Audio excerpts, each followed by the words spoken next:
Gente, eu fiquei na casa de uma missionária em Moçambique, e aquela mulher me colocou num quarto, melhor que ela tinha lá, e tinha um mosquiteiro, e o mosquiteiro tinha alguns buracos, e eu tentava assim, amassar a área dos buracos assim, para ficar meio assim, preso, e mosquito não entrar por ali. Por quê? Porque malária lá é que nem resfriado. Você tem ideia, o marido da Noêmia, naquele ano, já tinha tido malária 2 vezes. Um outro missionário que morava lá perto, ele tinha morrido picado de cobra. Aquela cobra que vem assim, pezinha, sabe? Picou ele e ele morreu. A Noêmia fazia um trabalho num lugar que eles falavam que era hospital, né? Mas parecia mais um depósito de gente doente. Não tinha comida. Se não levassem comida para os doentes lá, eles morreriam de fome, porque o Estado não dava comida. E a Noêmia cuidava ali dos pacientes da área de AIDS. Pensa num lugar difícil, fedorento. Ela fazia um trabalho dando comida para um grupo de cegos. E esse grupo de cegos era muito pobre mesmo. E eles não tinham assim um local, uma casa com água encanada para tomar banho. Então eles ficavam muito tempo sem tomar banho. Pensa num cheiro. A pergunta que eu faço é: por que algumas pessoas estão dispostas a fazer isso por Jesus?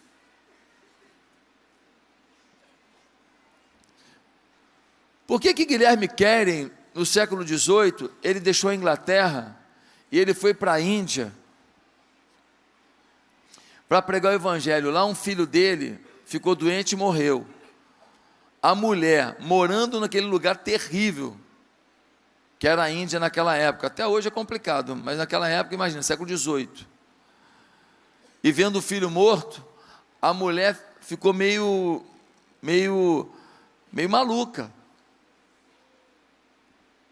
e ele firme ficou, cuidando da sua esposa e pregando o Evangelho.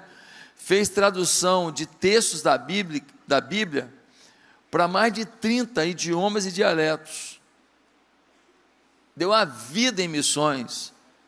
Por que ele fez isso? Por que David Brainerd, um jovem que se converteu com 20 anos nos Estados Unidos, decidiu ir pregar para os Peles Vermelhas, grupo indígena americano? Lá enfrentava um calor absurdo durante o verão, numa mata muito úmida, e lá enfrentava também um frio desesperador no inverno. As doenças iam tomando ele, e ele aos 29 anos estava completamente tomado por doença, tuberculose e tudo. Ele sonhava casar com Jerusa, que era a filha de um dos grandes avivalistas do século XVIII, Jonathan Edwards. Mas ele chega à casa de Jerusa não para se casar, ele chega à casa dela para ser cuidado. E aos 29 anos ele morre, sem se casar com a mulher amada. E no leito de morte, ele disse assim: fui feito para a eternidade, como anelo estar com Deus e prostrar-me perante Ele. Ó, que o Redentor possa ver o fruto do trabalho da minha alma e fique satisfeito. Ó, vem Senhor Jesus, vem depressa. Amém. O que faz um jovem que se converteu aos 20, dar a vida, e em 9 anos fazer o que gente que está na igreja há 20 anos, 30 anos nunca fez? É uma boa pergunta, sim ou não? É uma boa pergunta. E aí, eu fico pensando, será que esse tipo de postura a gente vê nos crentes de hoje? Ou será que a maioria das pessoas na igreja não está preocupada em dar sua vida pelo Evangelho? Mas a maioria das pessoas está preocupada em ser mais rico, em ter mais conforto, em ter uma renda passiva de tantos milhões, em ter uma aposentadoria com uma casa assim assado. E os nossos alvos humanos são tão grandes, mas tão poderosos, que às vezes a gente nem pensa em serviço para Deus e muito menos sacrifício para Deus. A gente precisa entender o que motivou essas pessoas a fazerem isso. Ou eles são doidos, ou eles são lunáticos. O que os move a fazer isso pelo reino, e a gente às vezes não tem a mesma inclinação. A gente fala dos serviços da igreja, a gente fala do que Deus pode fazer através da igreja, mas a gente não fala de Deus. A gente prega as ações da igreja, mas não prega o Deus que permite essas ações. Irmãos, quem transforma a nossa vida é Jesus. Se a pessoa vier para cá e ela estava doente, pode ficar curada? Pode. Ela veio para cá, o casamento estava destruído, pode salvar o casamento? Jesus pode agir, salvar o casamento. Um filho estava perdido nas drogas, pode ser liberto? Jesus pode libertar o filho. Financeiramente estava arruinado, o Senhor pode abençoar, e agora ele prosperar financeiramente? Pode prosperar financeiramente. Jesus pode fazer tudo isso. Mas o problema é que se pegar só a bênção de Jesus, não pegar Jesus, teve a bênção para a terra, mas não vai ter a vida eterna. Pegou o para agora, mas não garantiu o de amanhã. Recebeu o que passa, porque se você melhorar financeiramente hoje, não quer dizer que você vai continuar melhorando e vivendo financeiramente bem. Se você foi curado de uma doença hoje, não quer dizer que você vai ser curado da próxima. Se o seu filho está numa boa hoje, não quer dizer que ele vai estar numa boa amanhã. Ou seja, você ganhou o que tem prazo de validade, e você não pegou o que não tem prazo de validade, a eternidade com Deus. Então, o convite foi: preguem o reino, preguem que Jesus pode fazer tudo, mas preguem que não é para pegar tudo que Jesus faz, é para pegar Jesus com tudo, é para servir a Ele, é para obedecer a Ele, é para ouvir a sua palavra, obedecer a sua palavra. Não é para falar, eu quero que Jesus me abençoe, mas eu vivo do jeito que eu quiser. Não. Pastor, mas você não fica chateado não? Chateado eu fico. Te faço uma coisa boa, você não responde legal, você quer que eu fique o quê? Ai, que bom, ai, que delícia, ai, como é bom gente ruim. Não, eu fico chateado. Então você fica magoado. Não, eu falei que eu fico chateado, magoado não. Ué, pastor, qual é a diferença? Gente, quando uma coisa ruim acontece, você fica chateado. Mágoa é quando essa chateação cria uma raiz dentro de você. Magoado é quando uma coisa ruim, ela agora virou uma raiz dentro de você, que vai começar daqui a pouco brotar uma árvore e frutos ruins. Chateado não gostei não. E aí o que você vai fazer? Deixa para lá. Ué, mas você não ficou com Não, que magoado. Você não merece que eu fique. Ué, mas eu fiz. Pensei que você tinha magoado. Não, você não merece não. Quem é você? Você para me magoar? Quem é você? Ué, pastor, é brabo o que você está falando? É brabo mesmo. Quem é você? Diante de tudo que Deus faz na minha vida, para eu te fazer o bem, você me pagar com o mal, e eu achar que não valeu a pena. Eu cumpri minha missão de fazer o bem até por quem não merece, cumprir a Bíblia. Quem é você para gerar mágoa em mim? Quem é você? Eu sou feliz, amigo. Eu tenho um Deus poderoso. O que eu fiz para você, Deus me dá 200 vezes mais, de onde Ele quiser. Um ímpio vem e me abençoa. Agora você se magoa toda hora, você vive magoado, tal. As pessoas criam raiz dentro de você o tempo inteiro. Nossa, você não cuida do terreno do seu coração, não? Não tem cerca essa porcaria desse terreno aí, não? Tem muro aí, não, meu Deus? Qualquer um entra, vai lá e bota uma raiz ruim, se mágoa, você vive de mágoa, é ruim, hein? Deus fez tanto por mim, por você, nós somos tão amados por Ele, que quem é um ofensor para determinar o que vai plantar no nosso coração, vai se lascar, senão você não vive.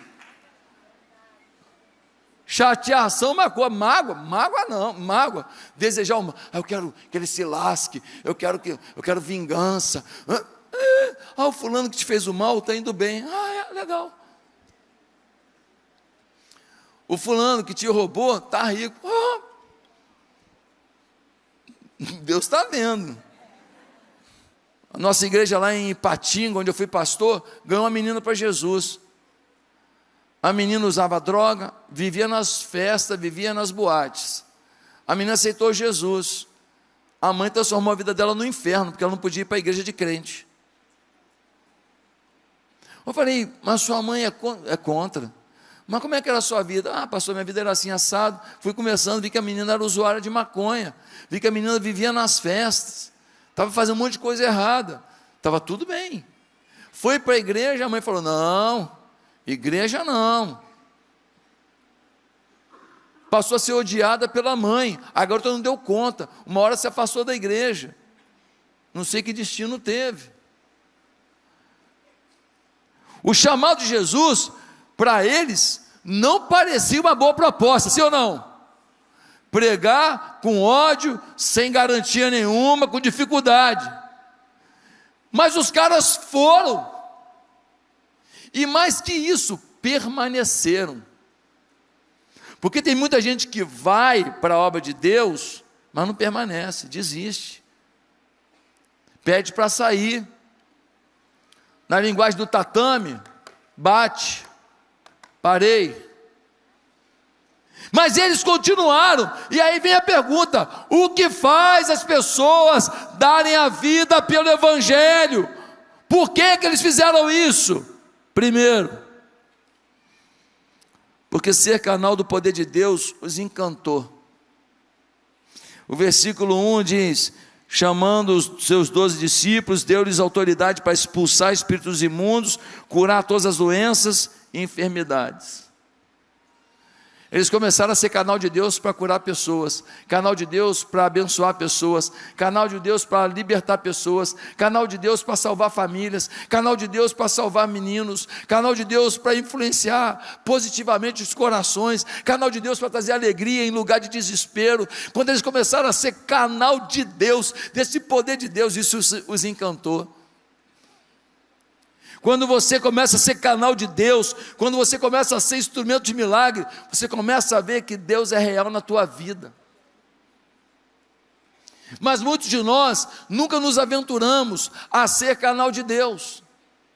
Muitos de nós nunca nos aventuramos a ser instrumento de Deus. A nossa vida com Deus, ela é rasa, ela é leve.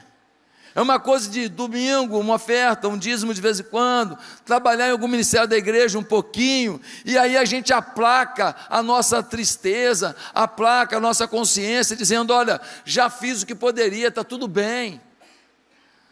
Mas o chamado de Deus é para você ser canal do poder, e a pergunta é: você é canal do poder? Pastor, tem 20 anos na igreja já. Eu não estou perguntando isso, estou perguntando há quantos anos você é canal do poder. Mas tem que acontecer um monte de milagre na minha vida. O maior milagre é a transformação de alguém. O maior milagre é uma cura, é um milagre na alma. Se você está achando que a cura de um câncer é o maior milagre na vida de uma pessoa, você não entendeu nada. O maior milagre é alguém nesse mundo louco que a gente vive se converter. Então, a sua confiança está tão grande nas coisas que estão debaixo do seu governo, que estão no seu controle, que você perdeu a visão de que você precisa viver pela fé. Se você não faz nada na sua vida hoje que te leve a viver pela fé, você não vive a vida que Deus espera que você viva.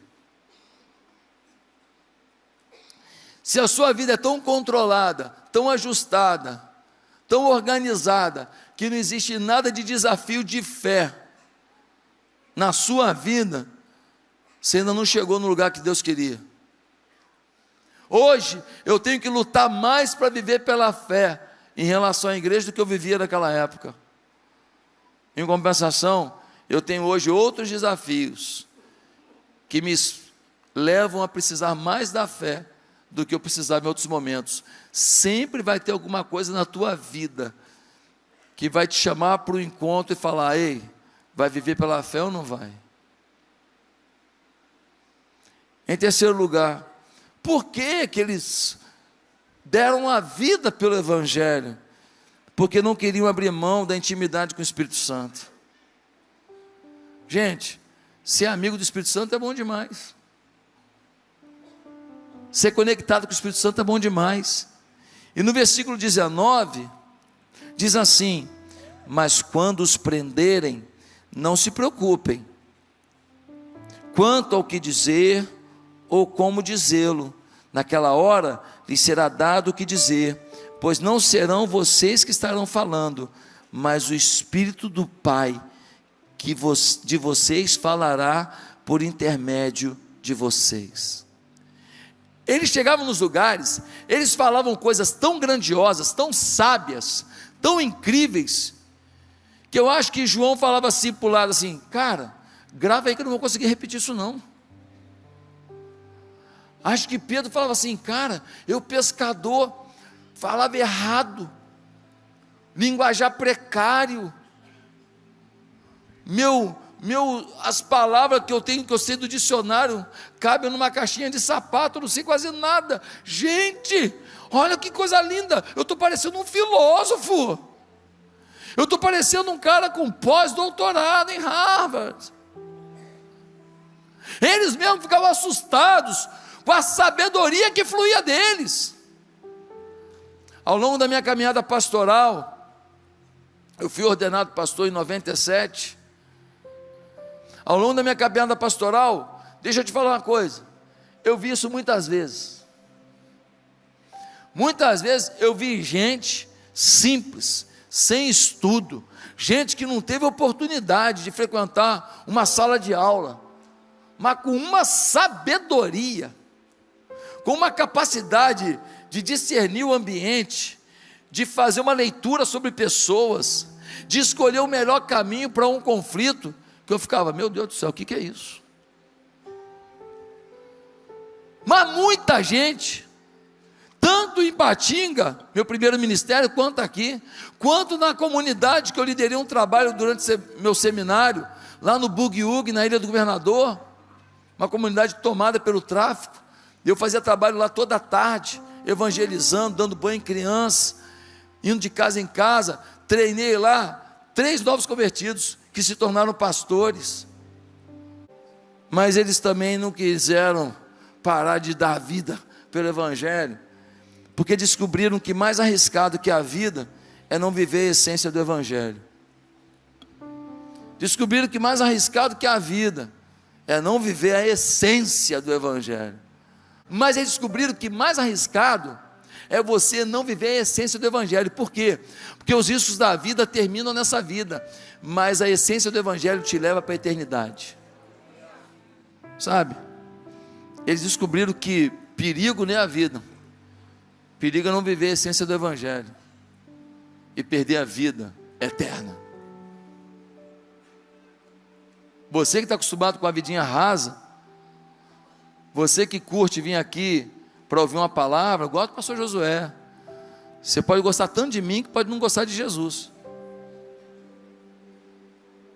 Você pode gostar tanto desse ambiente que você pode não estar gostando de Jesus. Leve tudo, leve a nossa amizade. Obrigado pelo seu amor, pelo seu carinho, mas leve Jesus.